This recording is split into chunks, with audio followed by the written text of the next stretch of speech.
All rise. Judge Butterby Court is now in session. Judge, this is case number JVB 1009, Moore versus Davis. Thank you. Okay, thank you. You all may be seated. Okay, Miss Moore. Yes, ma'am. You brought this case before the court. What's going on? Well, my husband, ex-husband, we have a mutually beneficial agreement with our children where he keeps them at night and I keep them during the day. Okay. But my job no longer allows me to stay home with them during the day, and I would like for them to go to daycare now. Get ready for a courtroom clash that's anything but ordinary. Today, we've got a dad who thinks daycare is nothing more than a breeding ground for germs, a mom who's tired of living by his rules, and a judge who's not putting up with the drama. But here's the twist. This isn't a custody battle. It's all about money. Who should pay for daycare when one parent doesn't even agree with using it? Things are about to heat up. This decision might surprise you. And he does not want them to. Okay, how old are the children? 2 years and 18 months. Okay, and you already picked out the daycare you want them to go to and everything like that? Yes. How much is it? It is $500 a month. $500 for both children? For one child. So it's $1,000 a month for both children. Oh, okay. It's a nationally accredited daycare. Okay. That's not bad for 2 kids. What's your opposition to that? Well, I don't think they should be in daycare. I think she should stay with them like we originally planned. I didn't get a chance to check out the daycare. I just would rather them stay with her mom or one of our family members. Okay. Did you let him know which daycare? Yes, Your Honor. Okay. He was invited to go meet the teachers and do the tour, but he opted not to go. So you did have an opportunity to go? I was invited, but I don't really want my kids in that daycare. I don't want to be in that What's daycare. wrong with the daycare? They're full of germs. For starters, this courtroom is full of germs. Okay, but children germs, they're next level.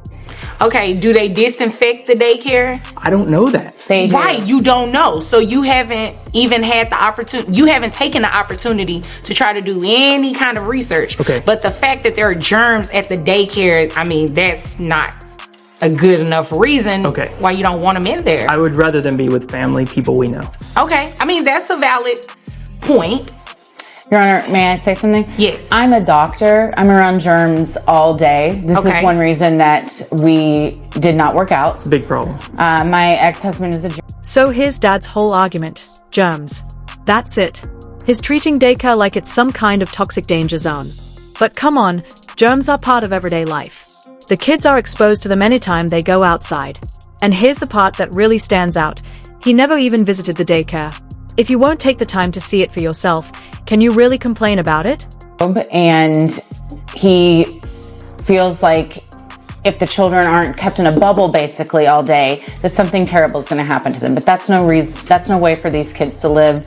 And I have to go save lives every day while he just sits in his living room, hermetically sealed off living room. That's dramatic. Well, it's not that dramatic. What's dramatic is he wouldn't even show up for this tour at the daycare so he could see that it is a clean daycare. It's nationally accredited. Also, our children would have loved to have seen you. Okay, look, with all due respect, I don't even want to be in this courtroom, Your Honor. I can understand that. Sometimes I don't want to be here. I don't want to be here. So, I mean. But I'm here. Then Mom dropped a big reveal. Dad's not just worried about germs, he's a full-blown germaphobe. And it goes way beyond the kids. According to her, it's one of the reasons their marriage ended. Now we're getting to the heart of the tension. And here's the contrast. She's a doctor, out there every day helping people, while he's basically living like he's gearing up for another pandemic. You couldn't find 2 more different approaches to life. For the kids I would prefer if they weren't in a daycare, if they were at one of our family members where we can give them special instructions on cleaning and what the children need to stay healthy.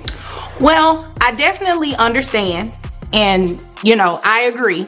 In a lot of cases, it is good for the children to be around a family member and everything like that. However, age 2 years old, and what was the other age? 18 months. 18 months. I mean, it's nothing wrong with them going to school already. You do want them to start learning a lot of things. You just do. There are some things that you guys are not going to be able to teach them at home. Not that you can't, it's just you may not have the time to do it. So I don't think that's necessarily a bad idea, but I do think it's a good idea for you to go and speak to the teachers, look around the daycare, see about the cleanliness of it and everything like that. And you guys should just work together and co-parent. So the agreement is just going to stand what it is. You guys keep doing your agreement where you have your time with the children,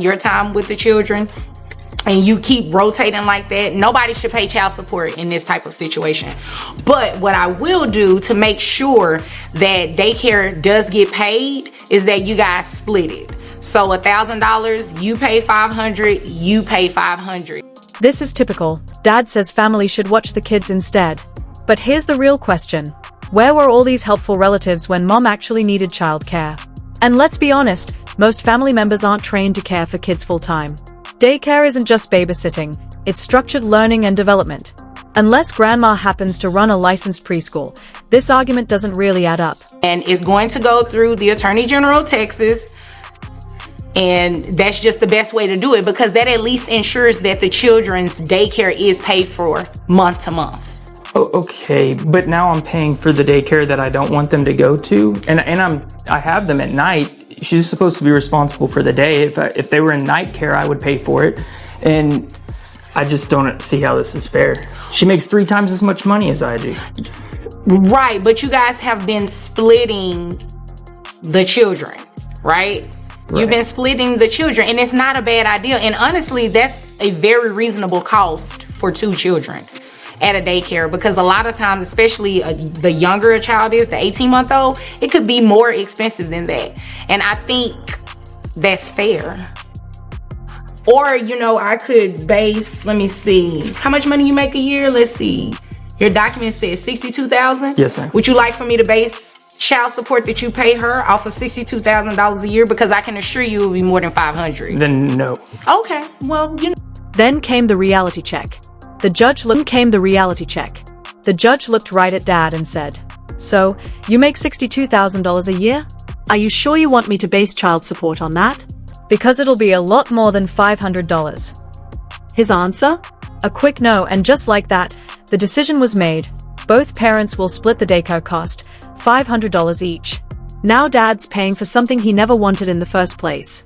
But the alternative? Full-blown child support based on his income, which would have hit his wallet even harder.